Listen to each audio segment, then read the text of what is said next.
Seorang perwira senior pasukan Quds Korps Garda Revolusi Islam Iran atau RGC dikabarkan terbunuh dalam serangan udara militer Israel di Lebanon. Insiden ini terjadi di Jalan Hos Al-Sayyad Ali, distrik Hermel, pada Kamis 25 Desember 2025. Dikutip dari tribunnews.com, korban diketahui bernama Hussein Mahmud Marsyad Al-Jauhari.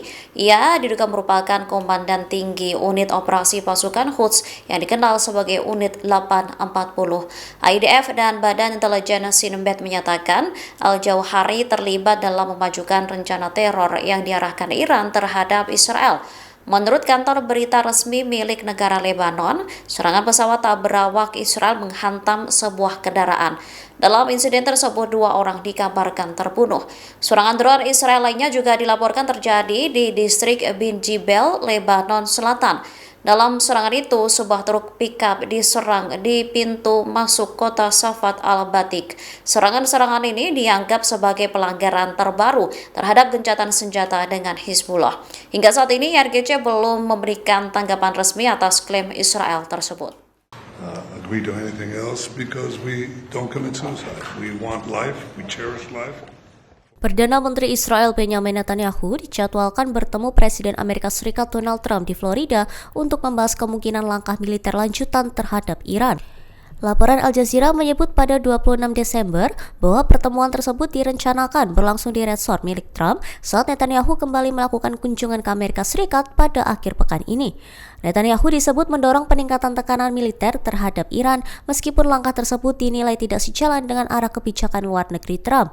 Sebelumnya, Trump sempat mengindahkan peringatan Netanyahu terkait ancaman Iran dengan memerintahkan serangan terhadap fasilitas nuklir Teheran pada Juni lalu. Namun, dalam pertemuan kali ini, pembahasan disebut akan difokuskan pada program rudal Iran dan tidak lagi menitikberatkan isu nuklir. Pejabat Israel bersama sejumlah sekutu Amerika Serikat kembali menyampaikan kekhawatiran bahwa kemampuan rudal Iran perlu segera ditangani.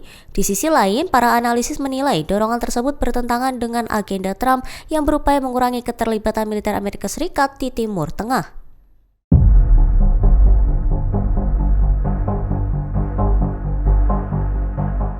Seorang tentara Israel dengan sengaja menabrak warga Palestina yang sedang melaksanakan sholat menggunakan kendaraan ATV.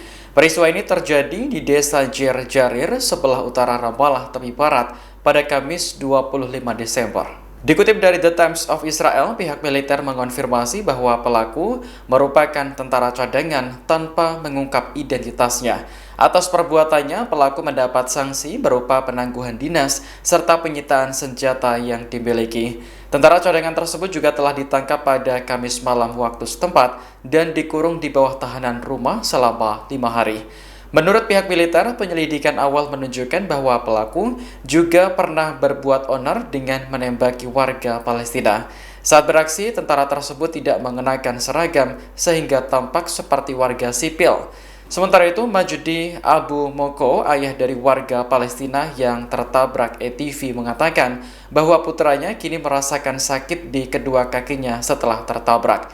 Ia menyebut pelaku juga sempat menyemprotkan cairan merica kepada putranya setelah kejadian.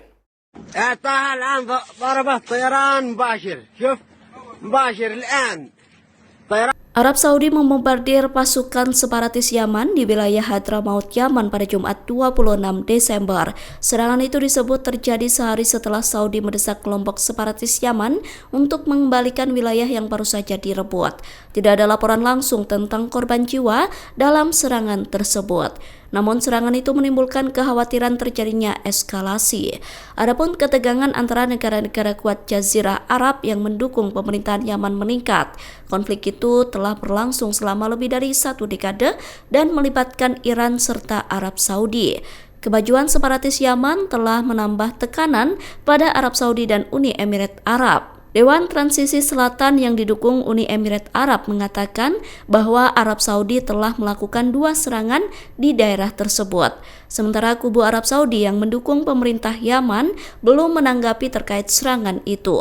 Pada awal Desember lalu, STC yang ditargetkan Arab Saudi berhasil mengusir pasukan pemerintah dan sekutu mereka dari mayoritas wilayah selatan Yaman, termasuk Hadramaut dan Mahra. Gerakan itu memicu kekhawatiran akan kembalinya ketidakstabilan wilayah yang telah berkonflik sejak 2015 itu. STC diketahui memiliki tujuan politik berbeda dari pemerintah pusat Yaman. Mereka secara terbuka menyatakan ingin memisahkan diri dan membentuk kembali negara Yaman Selatan. Yaman Selatan sendiri sebelumnya pernah merdeka sebelum penyatuan Yaman pada 1990.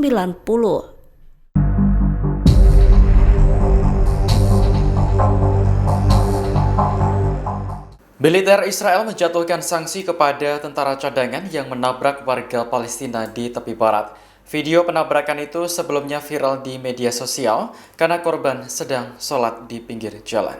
Dikutip dari The Times of Israel, pihak militer tidak menyebutkan identitas pelaku. Namun, tentara yang menabrak pria Palestina itu dipastikan mendapat penangguhan dinas dan senjatanya sudah disita.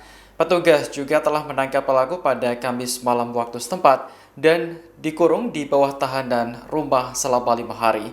Menurut pihak militer, penyelidikan awal menunjukkan bahwa pelaku pernah berbuat onar dengan menembaki warga Palestina. Saat beraksi, tentara tersebut tidak mengenakan seragam sehingga tampak seperti warga sipil.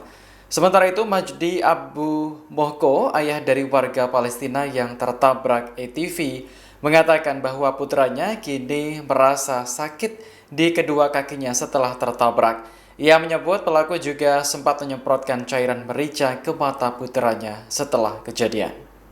Download Tribun X sekarang, menghadirkan lokal menjadi Indonesia.